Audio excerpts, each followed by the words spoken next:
स्वामी विवेकानंद साहित्य। जानिए भागिनी त्रिशीचन के स्वामी विवेकानंद के प्रति क्या विचार थे। वह कहती हैं, कभी कभी समय की दीर्घ अवधि के बाद एक ऐसा मनुष्य हमारे इस ग्रह में आ पहुंचता है जो असंदिग्ध रूप से दूसरे किसी मंडल से आया हुआ एक पर्यटक होता है, जो उस अति दूरवर्ती क्षेत्र की जहाँ से वह आया हुआ है महिमा, शक्ति और दीप्ति का कुछ अंश इस दुखपूर्ण संसार में लाता है। वह मनुष्य के बीच विचरता है, लेकिन वह इस मृत्यु भूमि का नहीं है। वह एक तीर्थयात्री, एक अजनबी। वह केवल एक रात के लिए ही यहाँ ठहरता है।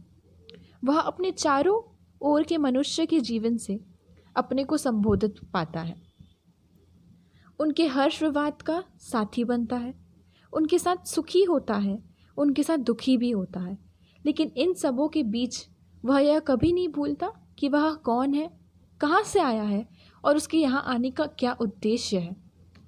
वह कभी अपने दिव्य तत्व को नहीं भूलता। वह सदैव याद रखता है कि वह महान, तेजस्वी एवं महामहिम आत्मा है। वह जानता है कि वह उस वर्णातीत स्वर्गीय क्षेत्र से आया हुआ है जहाँ सूर्य अथवा चंद्र की आवश्यकता नहीं है, क्योंकि वह क्षेत्र आलोकों के आलोक से आलोकित है। वह जानता है कि जब ईश्वर की सभी संतानें एक साथ आनंद के लिए गान कर रही थी, उस समय से बहुत पूर्व ही उसका अस्तित्व था। एक ऐसा मनुष्य को मैंने देखा है, उसकी वाणी सुनी और उसके प्रति अपनी श्रद्धा अर्पित की। उसी के चरणों में मैंने अपनी आत्मा की अनुरक्ति निवेदित की।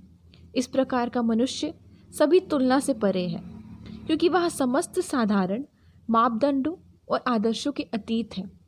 अन्य लोग तेजस्वी हो सकते हैं, लेकिन उसका मन प्रकाशमय है, क्योंकि वह समस्त ज्ञान के स्रोत के साथ अपना सहयोग स्थापित करने में समर्थ है। साधारण मनुष्यों की भांति वह ज्ञानार्जन की मंथर प्रतिक्रियाओं द्वारा सीमित नहीं है। अन्य लोग शायद महान हो सकते हैं, लेकिन यह महत्व उनके अपने वर्ग के दूसरे लोगों की तुलना में ही संभव है।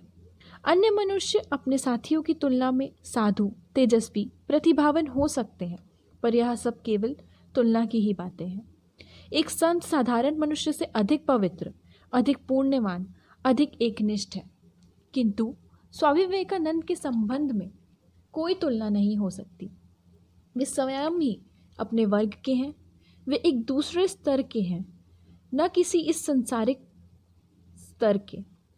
वे एक भास्वर सत्ता है जो एक सुनिर्दिष्ट प्रयोजन के लिए दूसरे एक उच्चतर मंडल में इस मृत्यु भूमि पर अवतरित हुए हैं। कोई शायद जान सकता था कि वे यहाँ पर दीर्घकाल तक नहीं ठहरेंगे। इसमें क्या आश्चर्य है कि प्रकृति स्वयं एक ऐसे मनुष्य के जन्म पर आनंद मनाती है। स्वर्ग के द्वार खुल जाते हैं और देवदूत कीर्ति गान करते हैं। धन्य है वह देश जिसने उनको जन्म दिया। धन्य है वह मनुष्य जो उस समय इस पृथ्वी पर जीवित थे। जो धन्य है वे कुछ लोग। धन्य है जिन्हें उनके पद पद्यों में बैठने का सौभाग्य मिला।